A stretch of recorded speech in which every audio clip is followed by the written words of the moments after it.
Sir, আজকে দেখছি আপনার ভীষণ মন খারাপ। চলুন একটা গল্প শোনাই। যখন আমার ভীষণ করে কষ্ট হয়, আমি তখন এই কথাগুলো নীরবে শুনি। ধরুন আপনার খুব অসুস্থ মনে হচ্ছে, কেমন জানি শূন্য শূন্য লাগছে, ক্লান্তি লাগছে। তখন আপনি একজন ডক্টরের শরণাপন্ন হইলেন। ডক্টর আপনাকে অনেকগুলো রিপোর্ট দিল। আপনি পরীক্ষাগুলো করে রিপোর্টগুলো ডক্টরের হাতে তুলে দিলেন। ডক্টর রিপোর্টটা হাতে নিয়ে আপনার মুখের দিকে তাকাচ্ছে, আবার রিপোর্টের দিকে তাকাচ্ছে। তখন আপনাকে জিজ্ঞাসা করলো, আপনার সাথে কেউ আসেনি? তখন আপনি বললেন, না, আমি একাই এসেছি। অনেক দিন ধরেই ক্লান্ত মনে হচ্ছে, কেমন জানি মনে হচ্ছে, আমি জানি না।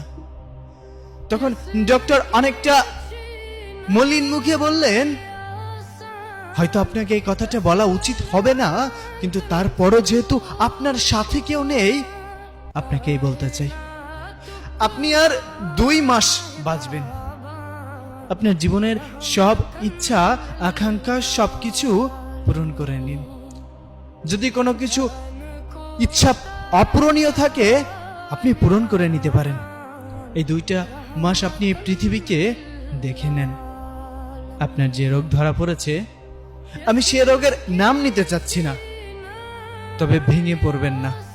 মানুষ মাত্রই মরণশীল, আজ না হোক কাল ঠিকই চলে যেতে হবে। আপনাকে এজন্যই সতর্ক করে দিলাম, কারণ আমি এমন রোগী অনেক দেখেছি। ঠিক তখন আপনি স্তব্ধ হয়ে গিয়েছেন। আপনার এত ক্ষমতা, এত জোশ, এত টাকা, এত অর্থ সম্পদ কোথায় যাবে? কোথায় যাবে? যত বড়ই শক্তিশালী মানুষ হোক না কেন, মানুষ তো মরণশীল। আপনি রিপোর্টগুলো হাতে নিয়ে হসপিটাল থেকে বের হয়ে যাচ্ছেন। আপনার চোখে মুখে মলিন একটা ভাব। আপনি চারপাশটা খুব মনোমুগ্ধকর ভাবে তাকিয়ে আছেন, প্রকৃতি দেখছেন। কেমন জানি আপনার এই প্রকৃতি ছেড়ে যেতে মন চাচ্ছে না। আপনার ভীষণ কষ্ট হচ্ছে, দম বন্ধ হয়ে যাচ্ছে। আপনি বাসায় গেলেন। বাসায় যেতে অনেক দেরি হয়ে গেল। তখন প্রতিদিনের মতো আজও বাবা বলে উঠলো, দেখো তোমার গুণধর ছেলে এসেছে, নাও এখন হাত পা ধুয়ে খাবার দাও, খেয়ে আবার বের হোক। সারাদিন তো কোনো কাজকর্ম নেই, ঘুরবে ফিরবে আর বাবার ঘাড়ে বসে খাবে। আপনি কথাগুলো শুনছেন, কিন্তু আজ আর কোনো প্রতিবাদ করলেন না। আজ শুধু নীরবে শুনে গেলেন কথাগুলো। ওপাশ থেকে মায়ের কণ্ঠ ভেসে আসলো, টেবিলে খাবার আছে, নিয়ে খেয়ে ঘুমিয়ে পড়। আমি কোনো কথা বললাম না, চুপচাপ টেবিলে গিয়ে খাইতে বসলে। কি মনে হবে? বারবার মনে হচ্ছে খাবার এক এক লুকমা যখন মুখে দিচ্ছেন, আপনার কাছে মনে হচ্ছে এটাই হয়তো শেষ মায়ের হাতের রান্না। আপনার খুব ভালোবাসা পেতে ইচ্ছা করছে। চোখের পানি খাবারের প্লেটে এসে পড়ছে। আপনার ঘটনা তো কেউ জানে না। হঠাৎ করেই আপনার কানে ভেসে উঠলো প্রতিনিয়ত সেই আজানের ধ্বনি। আপনি খাবারটা শেষ করে দৌড়ে চলে গেলেন নামাজ পড়তে। নামাজ শেষ করে বাহিরে আসলেন। বাসায় এসে ঘুমিয়ে পড়লেন। সকালে ঘুম থেকে উঠে ফজরের নামাজ আদায় করে প্রকৃতির সৌন্দর্য উপভোগ করছেন। কত সুন্দর পাখির কিচিরমিচির, সূর্যটা কত সুন্দর লাল রক্তিম ধারণ করে আছে। সবকিছুর প্রেমে পড়ে গেলেন। আগে কখনো কোনোদিন এই প্রকৃতি ঠিক এমন করে আপনি দেখেননি, আপনার কাছে এমন করে মনেও হয়নি। এসব ভাবতে ভাবতে আপনি সামনের দিকে এগিয়ে যাচ্ছেন। হঠাৎ করেই আপনার সাথে সেই মানুষটির দেখা হলো, যেই মানুষটাকে আপনি একদম সহ্য করতে পারেন না।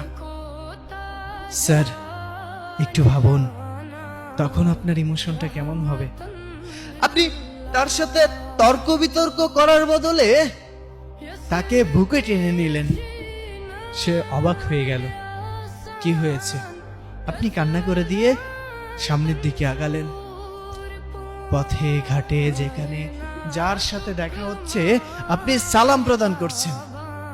আপনি হঠাৎ করেই দেখলেন রাস্তার পাশে একটা কুকুর শুয়ে আছে। আপনি দোকান থেকে একটা রুটি কিনে এনে নিজে হাতে ওই কুকুরটিকে খাওয়াচ্ছেন। অথচ এভাবে কখনোই আপনি প্রকৃতির প্রেমে পড়েননি। আপনি এই পৃথিবী, এই দুনিয়া, এই সৌন্দর্য ছেড়ে আপনি কোথাও যেতে চাচ্ছেন না, কিন্তু যেতে হবে। আপনি আস্তে আস্তে দুর্বল হয়ে পড়ছেন। আপনি আস্তে আস্তে মানসিকভাবে ভেঙে পড়ছেন শারীরিকভাবে। আপনার বাসা থেকে কিছুটা বুঝতে পারলো। বৃদ্ধ বাবা আপনাকে ডেকে নিয়ে বলল, বাবা কি হয়েছে তোর? এখন আর আগের মতো তর্ক করিস না। যে খাবার নিয়ে সারা দিন অভিযোগ করতিস, এখন যে খাবার দেয়া হয় সেটাই চোখ বন্ধ করে খেয়ে নিস। কি হয়েছে তোর? তখন আপনি চিৎকার করে দু চোখের পানি ছেড়ে দিয়ে বাবাকে জড়িয়ে ধরলেন। কেমন লাগছে? কষ্ট লাগছে। আপনার কান্না দেখে রান্নাঘর থেকে দৌড়ে এসে আপনার মা আপনাকে জড়িয়ে ধরল। বাবা কি হয়েছে তো? আপনি মলিন মুখে বললেন, মা